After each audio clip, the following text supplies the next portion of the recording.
Hello, my name is Spencer Lucas, and today I'll be talking to you about inspiration and determination. Some of you might wonder why on the title of my presentation it says, "If you don't find a door, build it." Well, I'll get to the end of that at the end of my presentation.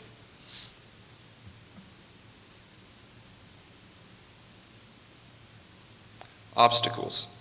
Many people face obstacles in life, and sometimes people don't know how to get over them. Well, obstacles are a thing that blocks one's path in life or prevents them from doing something.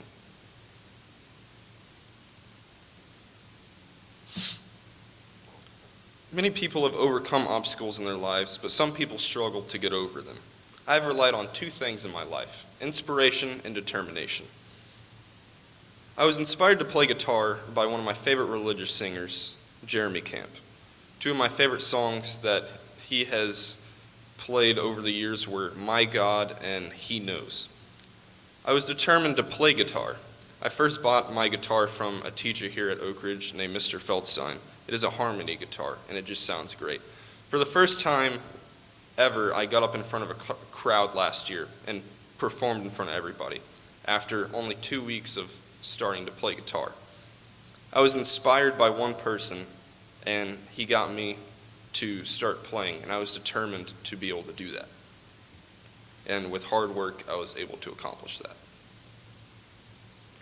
My second inspiration in my life is my dad. My dad was in the first graduating class of 1985. He was also a salutatorian with only 7 graduates in that class. He attended TCU for 7 years while working full-time and graduated in 1993. He then worked at Microsoft in Las Colinas. He worked there for nearly 18 years and then retired early. He raised 3 kids on his own, my sister, my brother, and I. With hard work, he was able to be successful in life. He has made me a greater person because of what he's done in his life and how I've learned from him. I love him very much, and I can't believe on how much he's done in my life. I am inspired by him to be successful in my life by working hard no matter what. My biggest inspiration in my life, I would have to say, is my grandfather, Curtis Byron Lucas. He was known not just for mathematics, but for the way he played backgammon, which is a board game. He played professionally for many years and traveled across the world to play. Technically, he said to me one time that it was more than just a board game. It was a sport to him because it required mathematics and lots of strategy. My grandfather had a great life.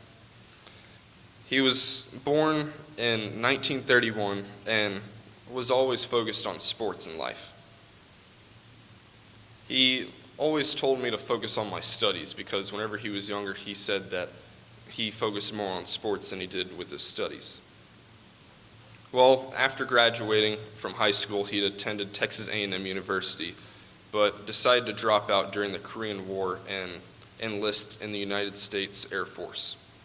He served 4 years in the United States Air Force, and one day while he was working on a plane while the hot oil was running down his arms, he decided that he had enough of doing that. He didn't want to be the one working on the planes, he wanted to be the one designing them.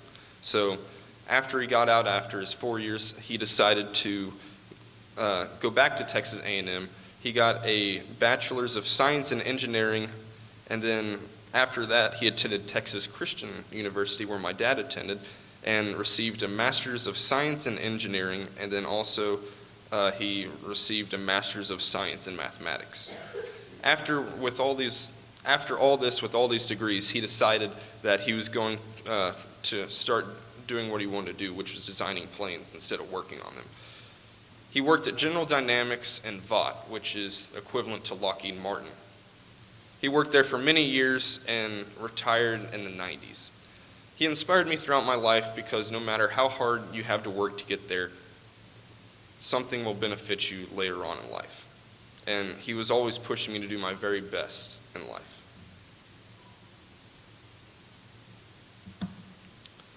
Another inspiration in my life is my sister. She inspires me on how much she loves me and how hard she works in life, and where she wants to be in life and also where she wants to go.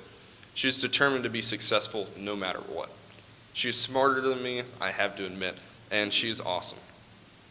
The way she looks at photography, I can't even explain. I've been in digital production for many years and have edited pictures for many years, but I will never be able to get a shot like my sister. And she has the best eye I've ever seen. I have faced my own obstacles in life, and I was determined to get past them with the help of my friends and family at Oakridge. And as many of you have probably faced obstacles in your life, but it's our job to get past them. On myself, I had to get past these obstacles relying on things about me besides other people. One thing people know about me is I love to jump, and I love to jump high. I was inspired to jump high by one of my favorite basketball players, which some of you might be thinking, this guy's a little too old for you, because I was born in 1997 and he played way before my time. His name is Julius Erving, or most known as Dr. J. He was the godfather of dunking. He jumped so high that I just couldn't think straight. I loved how he could jump, and I was inspired by him to start working on my own jumping ability. I was determined to be able to dunk my junior year. After hard work and success and facing many setbacks with injuries and also working with other coaches outside of school, I was finally able to reach my goal and was able to throw down my own dunk.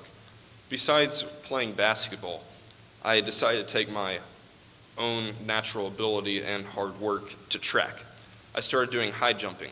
There's a picture of me jumping in one of our meets at, I think it was at Green Hill last year.